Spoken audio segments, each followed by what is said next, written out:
சரி. இன்னைக்கு 1 பேதுரு 3ஆம் அதிகாரம் பார்க்கலாம். இதில பார்த்தீங்கன்னா, முதல் 6 வசனங்கள் ஒரு பகுதி. முதல் 6 வசனங்கள் ஒரு பகுதி. அந்த முதல் வசனத்தில மனைவிகளே இருக்குல்ல, அத தலைப்பா போட்டு வச்சுக்கோங்க. மனைவிகளே அப்படிங்கிறது அது ஒரு பாக்ஸ் போட்டு தலைப்பா போட்டு வச்சுக்கோங்க. இது ரொம்ப ஒரு முக்கியமான ஒரு அதிகாரம். சரிங்களா? பார்த்தீங்கன்னா, முன்னாடி எழுதும்போது மனைவிகள் எப்படி இருக்கணும் அப்படின்னு சொல்லி எழுதுவாரு. அடுத்தது பார்த்தீங்கன்னா, புருஷர்கள் எப்படி இருக்கணும் அப்படின்னு சொல்லி எழுதுவாரு. அடுத்தது கணவன், மனைவி 2 பேர் சேர்ந்து அவங்க எப்படி இருக்கணும் அப்படின்னு சொல்லி எழுதுவார். பொதுவா பார்த்தீங்கன்னா, அந்த குடும்ப பிரச்சனைகளுக்குன்னு வர யாராவது வந்தாங்கன்னா, நான் ஃபேமிலி ப்ராப்ளம்ஸ் தான் இருந்துச்சுன்னா, நான் ரெக்கமெண்ட் பண்ணுற ஒரு அதிகாரம் இந்த அதிகாரம் தான். சரிங்களா? இப்போ கணவன் மனைவிக்குள்ளே ஏதாவது பிரச்சனை வந்துச்சுன்னா, நான் அதிகமாக ரெக்கமெண்ட் பண்ணுற ஒரு நீங்கள் போய் 1 பேதுரு 3ஆம் அதிகாரம் படிங்க அப்படின்னு சொல்லி அதுக்கு ஒப்பு கொடுங்க, அதுக்கு சப்மிட் பண்ணுங்கள், ஆண்டவர் எல்லாவற்றையும் மாற்றி போடுவார் அப்படின்னு சொல்லி நான் சொல்கிற வழக்கம் உண்டு. சரிங்களா? ரொம்ப ஒரு முக்கியமான ஒரு அதிகாரம். முதல் 6 வசனங்கள். முதல் வசனம் வாசிக்கிறேன். அந்தப்படி மனைவிகளே, உங்கள் சொந்த புருஷருக்கு கீழ்ப்படிந்திருங்கள். அப்பொழுது அவர்கள் யாராவது திருவசனத்திற்கு கீழ்ப்படியாதவர்களாக இருந்தால் பயபக்தியோடு கூடிய உங்கள் கற்புள்ள நடக்கையை பார்த்து போதனையின்றி மனைவிகளின் நடக்கையினாலேயே ஆதாயப்படுத்தி கொள்ளப்படுவார்கள். சரிங்களா?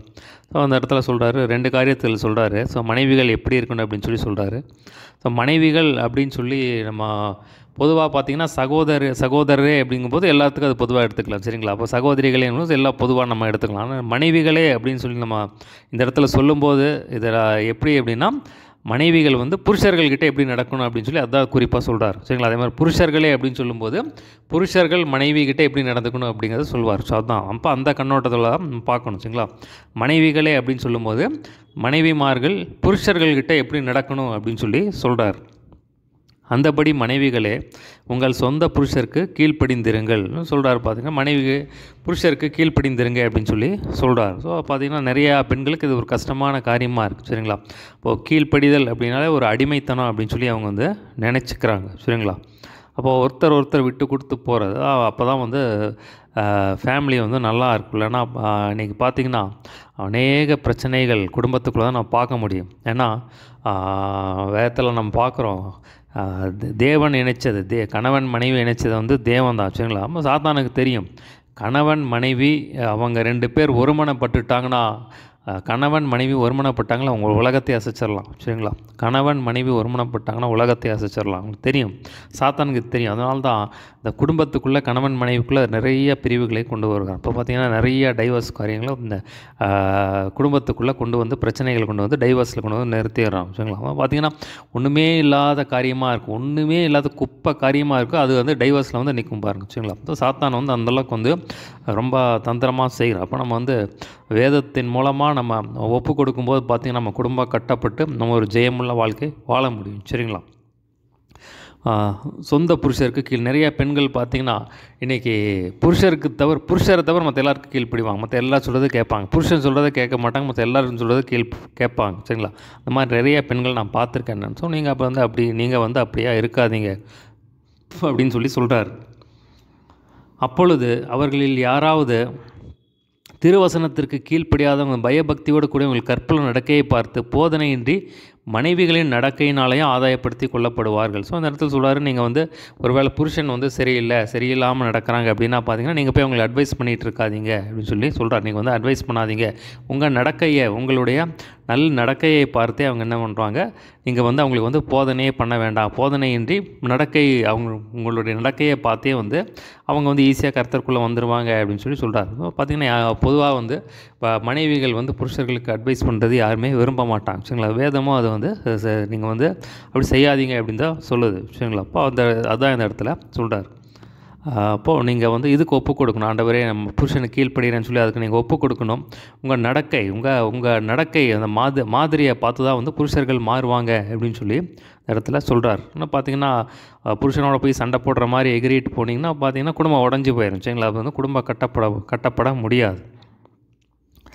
மயிரை பின்னி பொன்னாபரணங்களை அழிந்து உயர்ந்த வஸ்திரங்களை உடுத்தி கொள்ளுதல் புறம்பான அழிவரைப்பு உங்களுக்கு அலங்கரிப்பாயிராமல் அழியாத அலங்கரிப்பாக இருக்கிற சாந்தமும் அமைதலுள்ள ஆவியாகிய இருதயத்தில் மறைந்திருக்கிற குணமே உங்களுக்கு அலங்காரமாக இருக்க கடவுள். அதுவே தேவனுடைய பார்வையில் விலையேறப்பெற்றது. அடுத்த சொல்கிறார் பார்த்தீங்கன்னா, முதல் சொல்கிறாரு புருஷனை கீழ்ப்பிடிங்க அப்படிங்கிறாரு, நல்ல நடக்கை உள்ளவர்களாக இருங்க அப்படின்னு சொல்கிறாரு. அடுத்து பார்த்தீங்கன்னா புறம்பான அலங்கரிப்பு பொன்னா மயிரப்புன்றது, அது மாதிரி அணிகலங்கள் அணிந்து கொள்வது, வஸ்திரங்கள், இந்த அலங்கரிப்பை விட நீங்கள் உங்கள் குணத்துக்கு அதிக வெயிட்டேஜ் கொடுங்க, சாந்த குணமுள்ளவளாக இருங்க, அமைதுள்ள ஆவியாக இருங்க அப்படின்னு சொல்கிறார். தீமோத்தேயு எழுதும்போது நல்லா மனைவியானவள் எல்லாவற்றிலும் அடக்கமுடையவளாக இருக்கணும் அப்படின்னு சொல்கிறார்.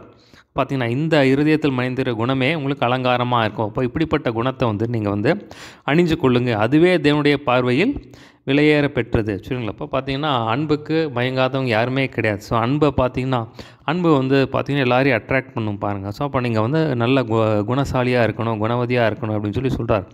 பார்த்திங்கன்னா அப்போஸ்தலர் 17ஆம் அதிகாரத்தில் வாசிக்கிறோம், அந்த பெராயா பட்டணத்தார் இப்படி எழுதியிருக்கிறதா என்று சொல்லி தினம்தோறும் வேத வசனத்தை ஆராய்ந்து பார்த்தனால் தெசலோனிக்கேயில் உள்ளவர்கள் பார்க்கலும் நற்குணசாலிகளாக இருந்தாங்க அப்படின்னு நம்ம பார்க்குறோம். சரிங்களா? இப்போ வேதத்தை நல்லா ஆராய்கிறவர்களாக தியானிக்கிறவர்களாக இருங்க, இந்த வேதத்துக்கு உங்களை ஒப்பு கொடுங்க. ஸோ ஒப்பு கொடுத்தீங்கனாலே உங்கள் குடும்பம் கட்டப்பட்டுரும் பாருங்கள். ஸோ இதான் சொல்கிறார். நீங்கள் அடுத்த சொல்கிறாரு, சாந்த குணம் உள்ளவர்களாக இருங்க, அமைதியுள்ள ஆவியாக இருங்க. ஸோ எதுக்குமே டக்குன்னு ரியாக்ட் ஆகாதீங்க, பொறுமையாக இருங்க அப்படின்னு குடும்பத்தை கட்டிடலாம் அப்படின்னு சொல்கிறார். இப்படியே பூர்வ காலத்தில் தேவனிடத்தில் நம்பிக்கையாக இருந்த பரிசுத்த ஸ்திரீகளும் தங்களுடைய புருஷர்களுக்கு கீழ்ப்படிந்து தங்களை அலங்கரித்தார்கள். ஸோ பழைய ஏற்பாட்டு பெண்கள் அநேக ஸ்திரீகள் அந்த மாதிரி கீழ்ப்படிந்து இருந்தாங்கன்னு சொல்கிறார்.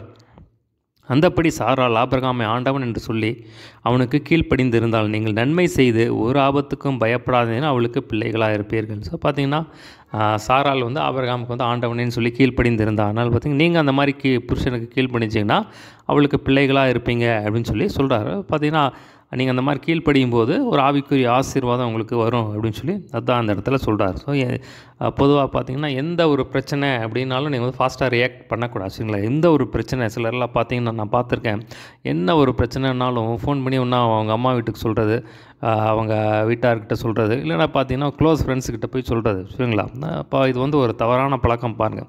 அப்போது நம்ம குடும்பத்துக்குள்ளே மூன்றாம் நபர், 4ஆம் நபர், 5ஆம் நபரெல்லாம் உள்ளே விட்டிங்கன்னா நம்ம குடும்ப பிரச்சனை இன்னும் பெருசாகுமே ஒழிய அது சால்வ் ஆகாது. இப்போ என்ன பிரச்சனை ஆனாலும் நீங்கள் தேவனிடத்தில் சொல்லுங்கள். சரிங்களா? இப்போ நீங்கள் முழங்கால் படி விட்டு ஆண்டவர்கிட்ட சொல்லுங்கள், வேதத்துக்கு உங்களை ஒப்பு கொடுங்க. சரிங்களா? அப்போ தான் உங்கள் குடும்பம் கட்டப்படும். ஸோ வேதத்தில் பார்க்குறோம், புத்தியுள்ள ஸ்திரீ வீட்டை கட்டுகிறான்னு சொல்லி புத்தி இல்லாத ஸ்திரீயோ அதை இடித்து போடுகிறான்னு நம்ம பார்க்குறோம். சரிங்களா? அப்போ பார்த்திங்கன்னா ஆண்டவர்கிட்ட ஞானத்தை கேளுங்க, ஆண்டவரே நாவை நல்லா பயன்படுத்தணும். எந்த ஒரு பிரச்சனையானாலும் நம்ம எப்போது சிலர் பெண்களெல்லாம் பார்த்திங்கன்னா எப்போ பார்த்தாலும் குறை சொல்லிக்கிட்டே இருப்பாங்க, இல்லை சண்டை போட்டுக்கிட்டே இருப்பாங்க, இல்லை பழைய கதையை பேசிகிட்டே இருப்பாங்க. நீ அன்றைக்கி 5 வருஷத்துக்கு முன்னாடி இப்படி செஞ்சு, இல்லை 10 வருஷத்துக்கு கதை, 15 வருஷத்துக்கு கதை, இப்படி எல்லாம் பண்ணிங்கன்னா அந்த குடும்பம் கட்டப்படவே படாது பாருங்கள். சரிங்களா? அப்போ பார்த்திங்கன்னா கட்டுறதோ ஒரு பெண் கையில் தான் இருக்குது, இடிக்கிறதோ ஒரு பெண் கையில் தான் இருக்குது. சரிங்களா? அப்போது புருஷனுக்கு அது கொடுக்கல. சரிங்களா? அப்போ புருஷனால் முடியாது. புருஷன் வெளியே போய் லட்சமாக சம்பாதிக்கலாம், கோடிக்கணக்கில் கூட சம்பாதிக்கலாம், என்ன வேணால் செய்யலாம், பயங்கர மாஸ்டர் மைண்டாக இருக்கலாம். பட் ஆனால் பார்த்திங்கன்னா குடும்பத்தை கட்டுகிற ஒரு பொறுப்பு தேவன் பெண்கள் கையில் தான் கொடுத்துருக்காரு. சரிங்களா? அப்போ பெண்கள் ஞானமாக இருந்தால் இந்த குடும்பத்தை கட்டி எழுப்பலாம் பாருங்கள். முதலாவது தேவனுக்கு பயப்படும் பயம் உங்களுக்கு வேணும். சரிங்களா? பெண்களுக்கு தேவனுக்கு, மனைவிகளுக்கு தேவனுக்கு பயப்படும் பயம் வேணும். சரிங்களா? அப்போ ஆண்டவர்கிட்ட கேளுங்க, வசனத்துக்கு ஒப்பு கொடுத்தீங்கனாலே போதும், எல்லாமே ஆண்டவர் மாற்றிடுவார். சரிங்களா? ஆண்டவர் இந்த வசனத்துக்கு நேரம் நான் திரும்புகிறேன், அப்போ அந்த வசனத்துக்கு நான் ஒப்பு கொடுக்குறேன், இதுக்கு நான் கீழ்ப்படுகிறேன், என்னை எப்படியா மாற்றுங்க அப்படின்னு சொல்லி நீங்கள் ஒப்பு கொடுத்து அதன்படி நடந்தீங்கனாலே ஆண்டவர் எல்லாவற்றையுமே மாற்றிருப்பாருங்க. இப்போ தேவனுக்கு பயப்படும் பயம் அப்படிங்கிறது ஏன்னா வசனத்துக்கு பயப்படாது, வசனத்துக்கு கீழ்ப்படியாது. வசனத்துக்கு கீழ்ப்படிஞ்சு வசனத்துக்கு உங்களை நீங்கள் அலைன் பண்ணிட்டீங்கனாலே எல்லாவற்றையுமே ஆண்டவர் மாற்றிடுவார் பாருங்க. சரிங்களா? அப்போ ஆண்டவருக்கு நம்பர் 1 யார் அப்படின்னா அவர் வசனத்துக்கு யார் முக்கியத்துவம் கொடுக்குறாங்களோ அவங்க குடும்பத்தை தேவன் மாற்ற விடமாட்டார். சரிங்களா? அப்போ எப்பேர் குடும்பம் எவ்வளோ மோசமான நிலைமையில் இருந்தாலும் சரி, ஆண்டவரையும் வசனத்துக்கு நான் ஒப்பு கொடுக்குறேன், அதுக்கு நான் என்ன சரண்டர் பண்ணுறேன் அப்படின்னு சொல்லிட்டிங்கனாலே போதும், ஆண்டவர் எல்லாவற்றையும் கொஞ்சமாக எல்லாவற்றையும் மாட்டிடுவார் பாருங்கள். 7ஆம் வசனம் 7ஆம் வசனம் அடுத்த தனி பகுதி. அடுத்த 7ஆம் வசனம் புருஷர்களே இருக்க அடுத்த தலைப்பு. சரிங்களா? புருஷர்கள் எப்படி இருக்கணும் அப்படின்னு சொல்லி இந்த இடத்துல சொல்கிறார் பாருங்கள். அந்தப்படி புருஷர்களே, மனைவியானவள் பலவீனமான பாண்டமாக இருக்கிறபடினால் உங்கள் ஜெபங்களுக்கு தடை வராதபடிக்கு நீங்கள் விவேகத்தோடு அவர்களுடனே வாழ்ந்து உங்களுடனே கூட அவர்களும் நித்திய ஜீவனாகிய கிருபையை சுதந்தரித்துக் கொள்கிறவர்களானபடியினாலே அவர்களுக்கு செய்ய வேண்டிய கணத்தை செய்யுங்கள்.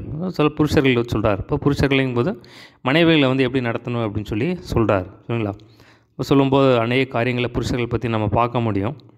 மனைவியானவள் பலவீனமான பாண்டமாக இருக்கிறபடியினால் இந்த இடத்துல பெண்கள் வந்து பலவீன பாண்டம் அப்படின்னு சொல்லி சொல்கிறது. அந்த இப்போ இந்த இடத்துல பலவீன பாண்டம் அப்படிங்கிறது எதை குறிக்கிறது அப்படின்னா பார்த்திங்கன்னா ஸ்ட்ரென்த் வைஸ் வீக், அந்த வீக்னஸை சொல்லலை. சரிங்களா? அப்போ பார்த்திங்கன்னா ஸ்ட்ரென்த் வைஸ் பார்த்திங்கன்னா அவங்க வீக்கு தான். பட் ஆனால் இந்த இடத்துல சொல்லும்போது அவர் என்ன சொல்கிறார் அப்படின்னா ஒரு திடீர் ஒரு மாற்றத்தை வந்து அவங்களால வந்து ஏற்றிருக்க முடியாது. சரிங்களா?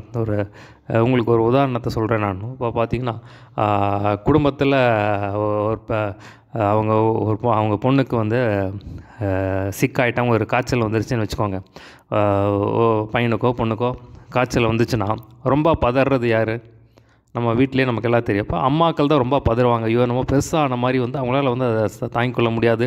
உடனே அதை வச்சு கொடுப்பாங்க, டீ வச்சு கொடுப்பாங்க, ஏதாவது அதுக்கான காரியங்கள் எல்லாம் செய்வாங்க. சரிங்களா? ஆனால் ஜென்ட்ஸ் பார்த்திங்கன்னா கொஞ்சம் அப்படியே கேஷுவலாக இருப்பாங்க. சரிங்களா? ரொம்ப ஒரு பதற மாட்டாங்க. ஸோ அதுதான் ஒரு திடீர்னு அதே மாதிரி ஒரு திடீர்னு ஒரு சேஞ்சை வந்து அவங்களால வந்து டக்குன்னு அக்செப்ட் பண்ண முடியாது. சரிங்களா? அதை குறித்து தான் இந்த இடத்துல சொல்கிற பலவீனமான பாண்டம். சரிங்களா? திடீர்னு ஒரு சேஞ்சை இல்லை ஏதோ ஒரு மாற்றத்தை, ஒரு ஏமாற்றத்தை அவங்களால வந்து அவ்வளோ சீக்கிரமாக அதை வந்து அக்செப்ட் பண்ண முடியாது, பொறுத்துக்க முடியாது. சரிங்களா? அது ஜீரணிக்கிறது வந்து அவங்களுக்கு கொஞ்சம் கஷ்டமான ஒரு காரியம். அதுதான் இந்த பலவீன பாண்டம் அப்படின்னு சொல்லி சொல்கிறது. அதை வந்து புருஷர்களாக நீங்கள் வந்து புரிஞ்சுக்கோங்க அப்படின்னு சொல்லி சொல்கிறார். அப்போது பழக உங்களுக்கு தெரியும். இப்போ எது பேசினா அவங்களுக்கு பிடிக்கும், எது பேசினா அவங்களுக்கு பிடிக்காது, எது அவங்களுக்கு விருப்பமானது, விருப்பம் இல்லை. ஸோ அதெல்லாம் வந்து நீங்கள் அறிஞ்சுக்கோங்க அப்படின்னு சொல்லி சொல்கிறார். உங்கள் ஜெபங்களுக்கு தடை வராதபடிக்கு நீங்கள் விவேகத்தோடு அவங்களுடனே வாழ்ந்து, விவேகத்துடனே வாழ்கிறது அப்படின்னா அதுதான். சரிங்களா? அப்போது ஒரு மனைவி பற்றி ஒரு புருஷனுக்கு தெரியும். சரிங்களா? அப்போ இந்த காரியத்தை பேசினா உங்களுக்கு பிடிக்காது அப்படின்னா பேசாதீங்க. சரிங்களா? இந்த காரியத்தை பேசினா சண்டை வரும் அப்படின்னு நினச்சிங்கன்னா அந்த காரியத்தை பேசாதீங்க. அப்போ எது பேசினா சாந்தம், அந்த குடும்பத்துக்குள்ளே ஒரு அமைதி வரும், ஒரு சாந்தம் வரும், அந்த மாதிரி காரியத்தை வந்து நீங்கள் பேசுங்க. ஸோ அப்படியா வந்து நீங்கள் வந்து ஆக்ட் பண்ணுங்கன்னு சொல்லி சொல்கிறார். அதான் விவேகத்தோடு நடக்கிறது. சரிங்களா? விவேகத்தோடு வாழ்ந்து உங்களுடனே கூட அவர்களும் நித்திய ஜீவனாகிய கிருபையை சுதந்தரித்துக் கொள்கிறவர்களானபடினால், ஸோ அவங்களுக்கு வந்து ஆண்டவர் பரலோகத்துக்கு வாக்கு பண்ணியிருக்கார். ஸோ அவங்களுக்கு வந்து நித்திய ஜீவன் வச்சுருக்கார். இப்போ எல்லாருக்குமே யாரெல்லாம் ரசிக்கப்படும் எல்லாருக்குமே நித்திய ஜீவன் வச்சுருக்கார். அப்போ நான் வந்து அவங்களுக்கு செய்ய வேண்டிய கணத்தை செய்யுங்க. பார்த்திங்கன்னா சிலரெல்லாம் பார்த்திங்கன்னா பெண்களை வந்து வேலைக்காரி மாதிரி ட்ரீட் பண்ணுவாங்க. அப்படியா வந்து ட்ரீட் பண்ணாதீங்க. ஸோ பார்த்திங்கன்னா வேதத்தில் பார்க்குறோம் ஆணும் பெண்ணும் சமம் அப்படின்னு சொல்லி சொல்கிறார். சரிங்களா? பார்த்திங்கன்னா நீங்கள் வந்து செய்ய வேண்டிய கணத்தை வந்து செய்யுங்க, நல்லா ரெஸ்பெக்ட்ஃபுல்லாக நடத்துங்க அப்படின்னு சொல்லி சொல்கிறார்.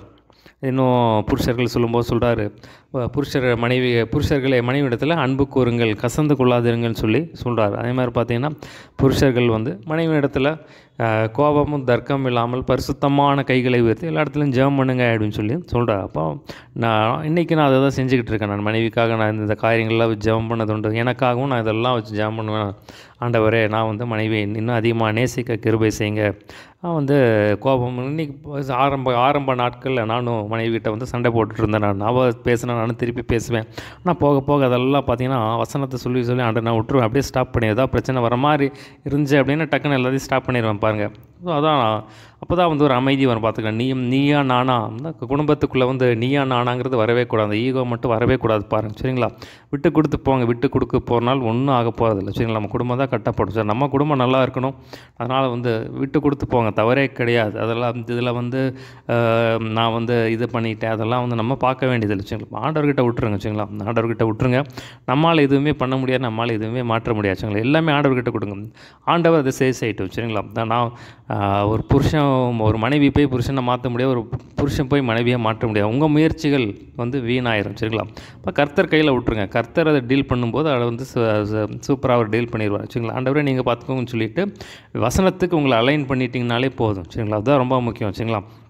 வசனம் எப்படி சொல்லுது, அதுக்கு நான் ஒப்பு கொடுக்குறேன் அப்படின்னு சொல்லி அதுக்கு நீங்கள் வந்து உங்களை அட்டாச் பண்ணி அலைன் பண்ணிட்டீங்கனாலே ஆண்டவர் வந்து மீதி எல்லாம் பொறுப்பெடுத்துக்கொள்வார். சரிங்களா? அதுதான் ரொம்ப முக்கியம். நீயா நானா பார்த்துடலாம், நான் செய்கிறேன் பார், உன்னை என்ன பண்ணுறேன் பார் அப்படின்னா குடும்பம் பெருசாக பிளவு ஆகிட்டே போக முடியாது. அது வந்து யாருமே சரி செய்ய முடியாது. சரிங்களா? அதனால் ரொம்ப நீங்கள் எச்சரிக்கையாக இருக்கணும். அடுத்த பாருங்கள், 8ஆம் வசனத்திலிருந்து 12ஆம் வசனம் வரைக்கும் அடுத்த பகுதி ரொம்ப முக்கியமான பகுதி. இப்போ நீங்கள் எல்லோரும் அதான் அடுத்த தலைப்பு, சரிங்களா? இப்போ நீங்கள் எல்லோரும் குறிப்பாக வந்து கணவன் மனைவி எப்படி இருக்கணும் அப்படின்னு சொல்லி சொல்கிறார். மேலும் நீங்கள் எல்லோரும் அதாவது தலைப்பு 8 முதல் 12 வரை இந்த கணவன் மனைவி எப்படி இருக்கணும் அப்படின்னு சொல்லி சொல்கிறார். இப்போ மேலே வந்து மனைவிகள் எப்படி இருக்கணும்னு தனியாக சொல்கிறாரு, புருஷர்கள் எப்படி இருக்கணும்னு சொல்லி தனியாக சொல்கிறாரு. இப்போ வந்து கணவன் மனைவி இங்கே 2 பேருக்கும் எந்த சுபாவம் இருக்கணும் அப்படின்னு சொல்லி ஒரு 7 சுபாவங்களை இந்த இடத்துல சொல்கிறார். இது ரொம்ப முக்கியமான ஒரு காரியம் பாருங்கள். நீங்கள் எல்லோரும் கணவன் மனைவி ஒருமனப்பட்டவர்களும் சொல்கிற ஒருமனப்பட்டோம். 2 பேர் ஒருமனப்பட்டால் உலகத்தை அசைச்சிடலாம், சரிங்களா? அடிக்கடி சொல்கிறது தான், சரிங்களா? அப்போ நீங்கள் ஒருமனத்தை கேட்கணும், சரிங்களா? அப்போது ஒருமனம் வந்துருச்சுன்னு வைங்க. அப்போ தேவனுடைய வேதத்தில் வாசிக்கிறோம் 2 நாளாகத்தில் தேவனுடைய கரம் அவளை ஒருமனப்படுத்திட்டு அப்படின்னு சொல்லி பார்ப்போம். ஆண்டவர்கிட்ட கேளுங்க, ஆண்டவரே எங்களுக்குள்ள நல்ல ஒருமனத்தை கொடுங்க. இப்போ ஒருமனம் வரும்போது என்ன ஆகும்னா, ஒரு காரியம் இருந்துச்சுன்னா 2 பேருக்குமே உனக்கு இது பிடிச்சிருக்கா, எனக்கு இது பிடிச்சிருக்கு, ஓகே, பிரச்சனை வராது. உனக்கு இது பிடிச்சிருக்கு, எனக்கு இது பிடிச்சிருக்கு, பிரச்சனை வராச்சுங்களா? அந்த மாதிரி நீ இல்லை நீ இப்படி தான் செய்யணும், இல்லை நான் அப்படி தான் செய்யணும்னு வரும்போது அங்கே வந்து ஒருமனம் கெடுது. இப்போ அந்த இடத்துல பிரச்சனை வருது, சரிங்களா? அப்போ ஒருமனத்தை வந்து ஆண்டவர் கொடுப்பார் பாருங்கள். நீங்கள் இதுக்காக வந்து ஜெபம் பண்ணுங்கள். இரக்கம் உள்ளவர்களும், சரிங்களா? அப்போ பார்த்தா ஒருத்தர் இரக்கமுள்ளவர்களாக இருங்க அப்படின்னு சொல்லி சொல்கிறார். சகோதர ஸ்நேகம் உள்ளவர்களும் ஃப்ரெண்டு மாதிரி இருங்க அப்படின்னு சொல்லி சொல்கிறார். இப்போ கணவன் மனைவியை வந்து ஃப்ரெண்டு மாதிரி இருங்க அப்படின்னு சொல்லி சொல்கிறார். ஃப்ரெண்ட்ஸுக்கிட்ட வந்து ஒன்றுமே ஒழிக்காமல் ஒளிவு மறைவிலும் எல்லாமே வந்து பகிர்ந்து கொள்ளும். அந்த மாதிரி வந்து நீங்கள் பகிர்ந்து கொள்ளுங்க. மல்கியால் சொல்லும்போது சொல்கிறாரு, அவர் வந்து புருஷனுக்கு பார்த்து சொல்லும்போது உடன்படிக்கையின் தோழி அப்படின்னு சொல்லி சொல்கிறார். இப்போ உடன்படிக்கையின் தோழி அப்படின்னு சொல்லி சொல்கிறார். இப்போ ஃப்ரெண்டு மாதிரி இருங்க அப்படின்னு சொல்லி சொல்கிறார். மனதுருக்கம் உள்ளவர்களாக இருங்க.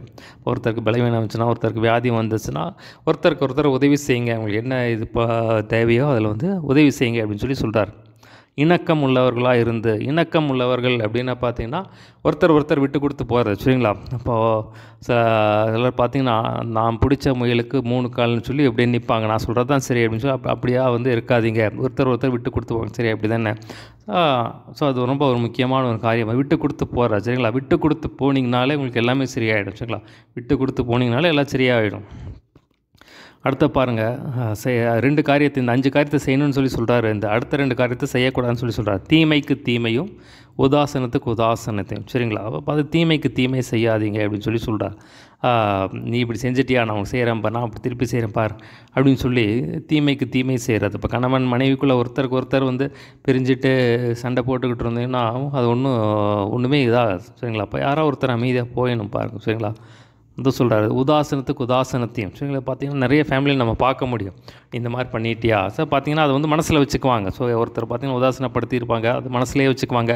ரொம்ப நாள் கழித்து அது வேறு விதமாக ரியாக்ட் ஆகும், சரிங்களா? நீ இப்படி பண்ண பாரு அப்படின்னு சொல்லி.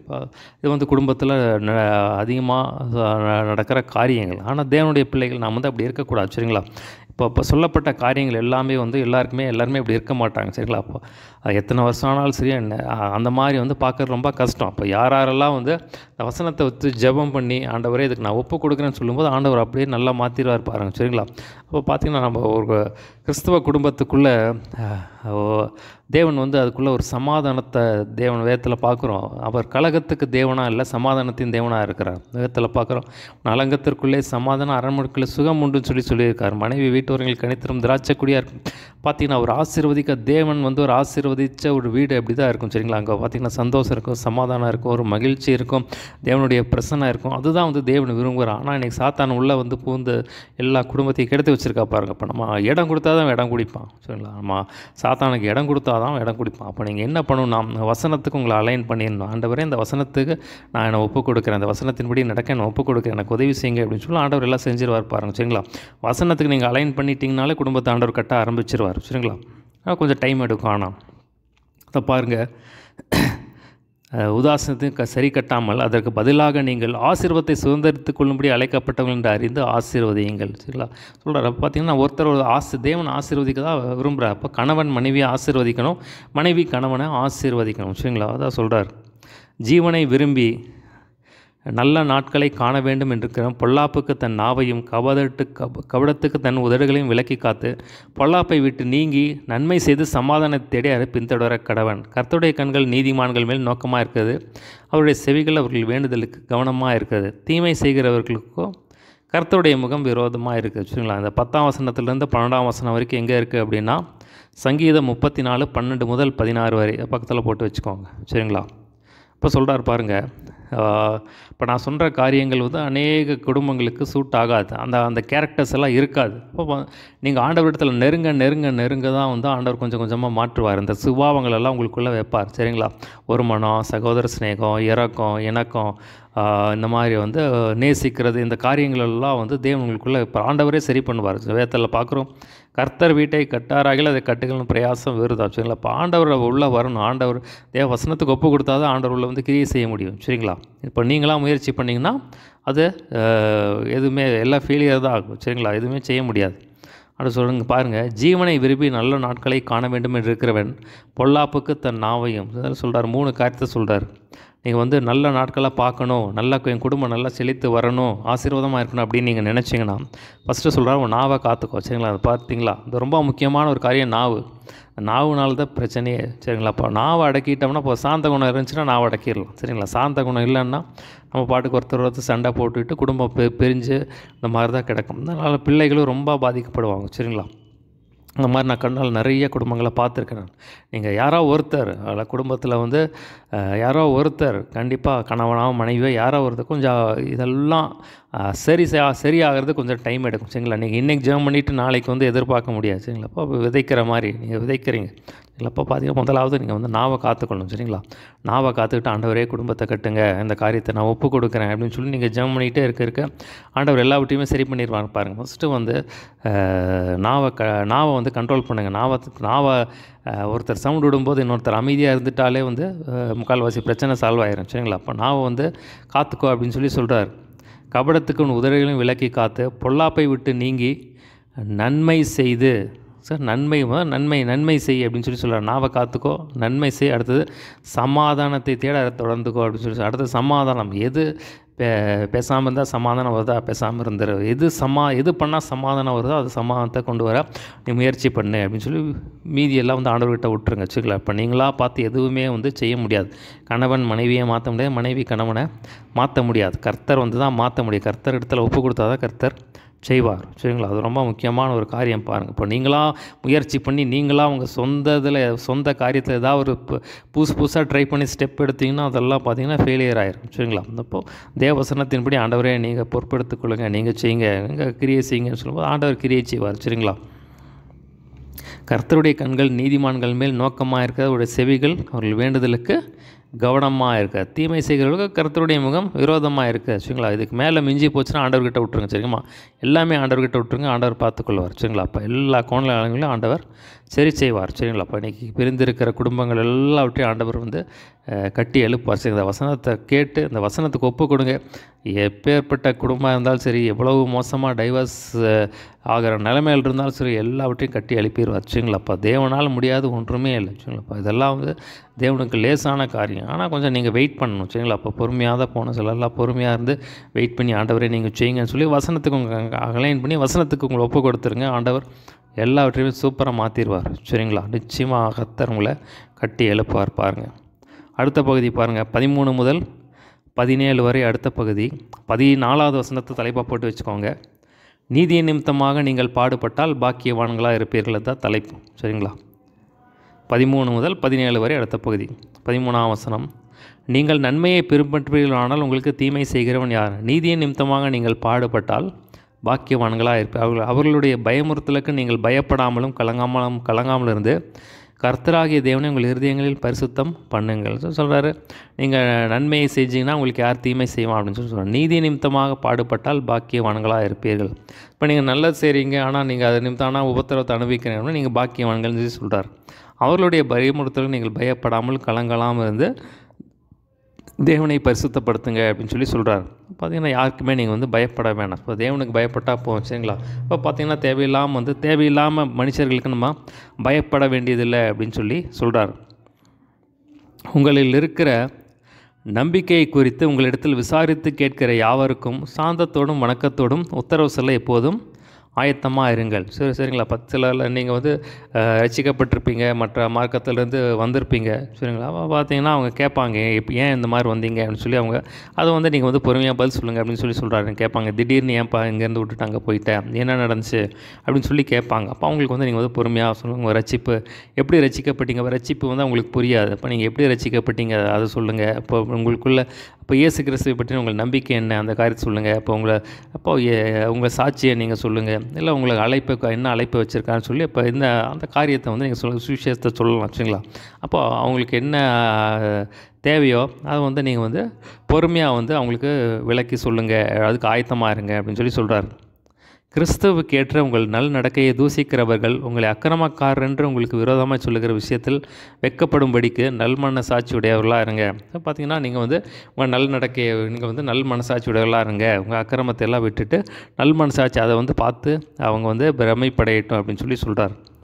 தீமை செய்து பாடன்பதும் தேவனுக்கு சித்தமான, நன்மை செய்து பாடன்பது தேவனுக்கு மேன்மையாக இருக்கும். ஸோ சொல்கிறார், நீங்கள் பார்த்தீங்கன்னா நன்மை செய்து பலன் வச்சிங்கன்னா, தீமை செய்து பலன் நன்மை செய்து பலன் தேவனுக்கு முன்பாக பிரீதியாக இருக்கும், பெருமையாக பிரியமுள்ளதாக இருக்குது அப்படின்னு சொல்லி சொல்கிறார்.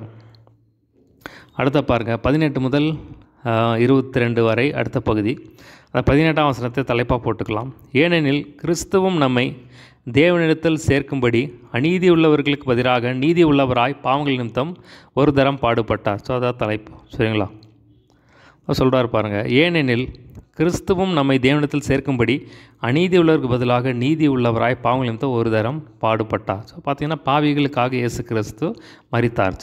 சரிங்களா? அப்போ நம்ம நீதிமான்களாக அப்படிங்கிறதுக்காக அவர் வந்து பாடுபட்டார் அப்படின்னு சொல்லி சொல்கிறார்.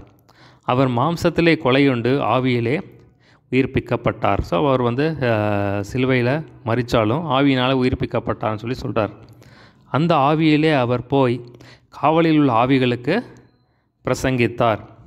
அந்த ஆவிகள் பூர்வத்திலே நோவா பேழையை ஆயத்தம் பண்ணும் நாட்களிலே தேவன் நீடிய பொறுமையோடு காத்திருந்த போது கீழ்ப்படியாமற் போனவைகள். அந்த பேழையிலே சிலராகி 8 பேர் மாத்திரம் பிரவேசித்து ஜலத்தினாலே காக்கப்பட்டார்கள். ஸோ பார்த்திங்கன்னா இயேசு கிறிஸ்து உயிர்ப்பிக்கப்பட்டோன்னே அந்த ஆவியில் போய் அந்த காவலில் உள்ள ஆவிகளுக்கு பிரசங்கித்தார். இப்போ நோவா காலத்தில் பார்த்திங்கன்னா ஆதியாகமம் 6ஆம் அதிகாரத்தில் 9ஆம் வரைக்கும் இந்த நோவாவின் காரியத்தை நம்ம பார்க்க முடியும்.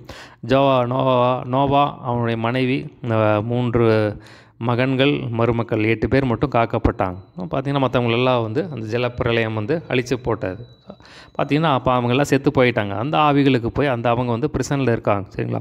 அந்த ஜெயிலில் இருக்காங்க. அப்போ அந்த ஆவிகளுக்கு போய் காவலில் இருக்கிற அந்த ஆவிகளுக்கு போய் இயேசு கிறிஸ்துவ அந்த ஆவியில் போய் பிரசங்கம் பண்ணான்னு சொல்லி நம்ம பார்க்குறோம். இப்போ அதில் நிறைய பேர் வந்து ரட்சிக்கப்பட்டிருப்பாங்க. சரிங்களா? அப்போ அந்த காரியங்கள் நமக்கு எழுதப்படலை. இப்போ அங்கே என்ன ஆச்சுன்னு நமக்கு தெரில.